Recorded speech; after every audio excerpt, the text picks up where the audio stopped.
Olá, meu amado e minha amada, graça e paz. Palavra para 2022. Lucas 21:19, quando Jesus faz uma série de advertências aos seus discípulos, ele diz: porque na vossa perseverança possuís a salvação da vossa alma. E Oséias 6:3 diz: conheçamos e prossigamos em conhecer ao Senhor. Eu fico abismado e triste porque chega final de ano, início de ano, há uma chuva de promessas feita por pessoas como se houvesse uma fórmula mágica no reino de Deus. Existem pessoas atrás dessas fórmulas mágicas e existem pessoas oferecendo essas fórmulas mágicas. Mas no reino de Deus isso não existe, isso não funciona, não existe uma palavra, uma frase, uma fórmula imediata. Deus não se curvou à nossa pressa. Aquele que quiser conhecê-lo precisa dedicar-lhe tempo, conforme disse Tozer. Se você quiser crescer na graça e no conhecimento, se você quiser conhecer mais de Deus, desfrutar da graça, da presença de Deus, da bênção de Deus, conhecer o Evangelho verdadeiramente, o verdadeiro e genuíno Evangelho de Cristo Jesus que transforma, você precisa dedicar tempo a Deus. Não existe nenhum congresso, nenhum curso, nenhum seminário, nada de um final de semana que vá mudar a sua vida. Isso não existe, querido. Os discípulos andaram 3 anos e meio com Jesus, aprendendo, vendo os milagres de Jesus, ouvindo os ensinamentos de Jesus. O apóstolo João termina seu evangelho dizendo que ele acreditava que se fosse escrever tudo o que Jesus havia feito, não haveria papel suficiente no mundo para escrever, nem local para guardar tudo o que Jesus havia feito.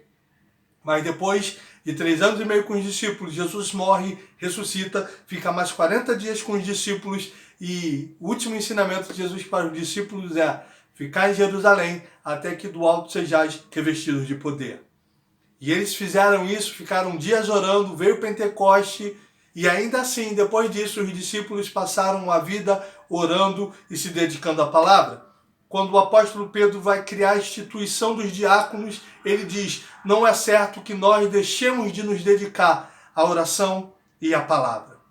O apóstolo Paulo, no seu último livro escrito, 2 Timóteo, quando ele estava preso, ele diz a Timóteo: vem até mim, traz a capa, traz os livros e traga os pergaminhos.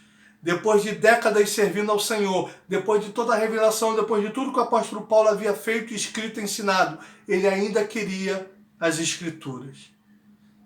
Precisamos conhecer e prosseguir em conhecer ao Senhor. Uma vida contínua de oração, de leitura da palavra, de congregar com os irmãos, de ir à igreja, de ir à escola bíblica dominical. É isso que vai te fazer crescer na graça e no conhecimento do Senhor. Não adianta passar a virada do ano orando, não adianta ir num congresso, ir num retiro, se depois no resto do ano você se esquecer do Senhor. Não adianta ir atrás de fórmulas mágicas, de deixar a Bíblia aberta, de fazer rezas de 2, 3 minutos, achando que isso vai ter algum efeito na sua vida, porque não terá. Precisamos ser contínuos, precisamos ser perseverantes na presença do Senhor. Assim como não adianta você sair de um rodízio passando mal de tanto comer, achando que por isso você poderá ficar uma semana sem comer. Assim como não adianta ir na academia e ficar malhando por 2, 3 horas achando que isso resolverá os seus problemas. No reino de Deus não existe palavrinha mágica. É preciso constância. É preciso orar todos os dias, ler a palavra, buscar a presença de Deus, ir à igreja, ter comunhão com os irmãos e assim nós vamos crescendo, degrau a degrau, nós vamos subindo e crescendo na presença e no conhecimento do Senhor.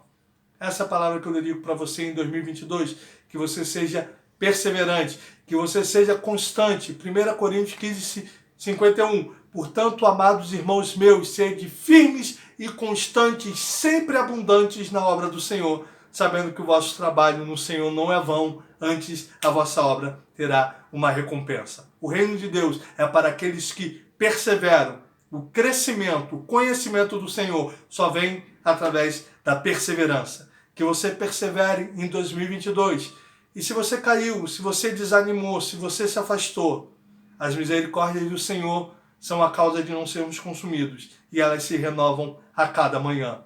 A misericórdia do Senhor para mim e para você as portas estão abertas. Volte a caminhar, volte a orar, volte a ler a Bíblia, ainda que você vá dando pequenos passos, lendo um pouquinho da Bíblia hoje, orando um pouquinho hoje, vá até que você vá progredindo e crescendo na graça do nosso Senhor Jesus Cristo. Que Deus te abençoe. Um 2022 de constância na presença do Senhor. É o que eu desejo para você e é o que eu quero buscar para a minha vida também. E o que o Senhor nos abençoe.